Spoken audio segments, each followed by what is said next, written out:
There's not many scripts that you just read and it's just like, that's a movie. And I want to see that movie. As soon as I read it, I was like, I would love to be in this, because movies like this aren't really made anymore. Psychological thrillers like this. It wasn't, you know, oh, I need to play this part. I was like, oh, I want to help tell this story.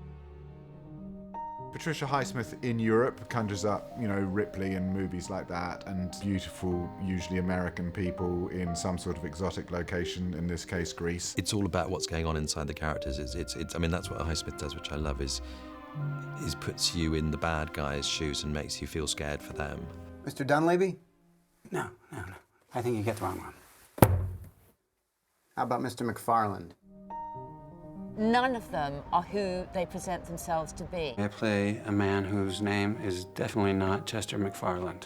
This is a man who's had many names. He's with his wife, whose name is not Colette.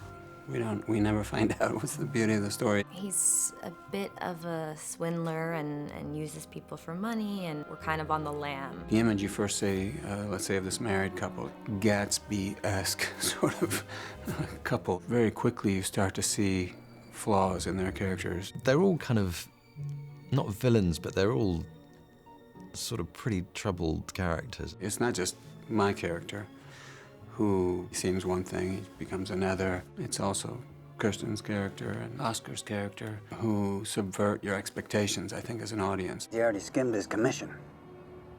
Why else do you think he's helping us? I'm sure it's not just the money. No, I think he's also got a thing for you. Is Chester just going mad, or is Rydell really the enemy? Who is the bad guy here? Does she have a right to do that? Is she the one that's being played, or is she playing the two of us? She seems, she's lovely, beautiful, but there's a lot going on. It's that sort of slow corkscrew of the tension building up. There is so much subtext going on. It's definitely a lot about what's not said. The camera's always telling story, who you like when, that they surprise you and you're shifting allegiances. It constantly keeps you on the edge of your seat.